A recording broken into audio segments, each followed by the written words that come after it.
Nesting is a little bit of a different animal in Avid than it is in Final Cut Pro, and I just kind of want to show you the ropes quickly on this. There's two different kinds of nesting. One would be to nest multiple pieces of video into a single track, and there's a good reason to do that. Here we've got two clips.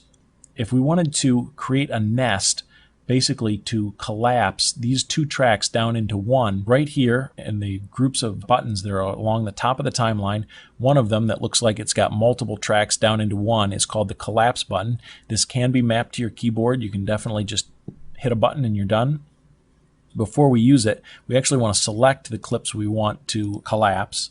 So we'll just shift select our two clips, and then I'm going to hit collapse. And what it does is it puts both clips down into one video track. There's a good reason to do that. Maybe one, you want to have V2 saved for some specific thing, like all your titles are going to be on V2 and you don't want any video in V2. Then you could collapse it down like this. Notice the video is still there.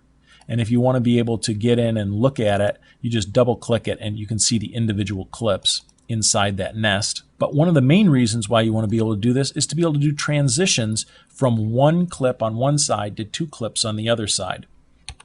Backslash key, hit add and render, backslash key, add, and now we do a nice dissolve between one track and two tracks. And the only way to cleanly do that is to collapse them or nest them in this way. The other way that we nest things in Avid is by layering effects. So let's say we take this clip right here. If we want to layer effects, basically you find an effect you want to do, like for example, let's say, oh, we want to go in and drop a fluid morph on this. So I just dragged and dropped, and so now it's got this weird morphy look to it. But in addition to the weird morphy look, we also want to have maybe a mask on this.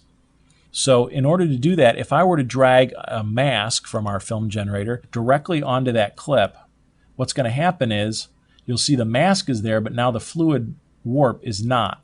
That's because it's thinking that I want to replace one effect with another. I don't. I'm going to hit Command Z to undo. There's our fluid morphy thing going on there. If I want to add an effect to this, in other words, nest effects, I'm going to Option drag the 16:9 mask on top of that. Now I can see that I have multiple effects. I can see the little fluid mask is in there and this other mask. No matter how many of these things I want to add, I can just hold down the Alt key, drag and drop, and now I've got a morph, I've got a 16:9 film mask, and I've also got my timecode burn-in, and they're all nested together. And if I want to step into that nest, there are actually two buttons down here called Step In and Step Out. These can be mapped to your keyboard. I can click Step In and Step In again and Step In again. Now you can see I'm all the way back to just my plain clip. If I step out, that's just the fluid morph. If I step out again, that's the fluid morph and the mask. And if I step out again, you can see the fluid morph, the mask, and the time code all nested together. And that's nesting in the Avid.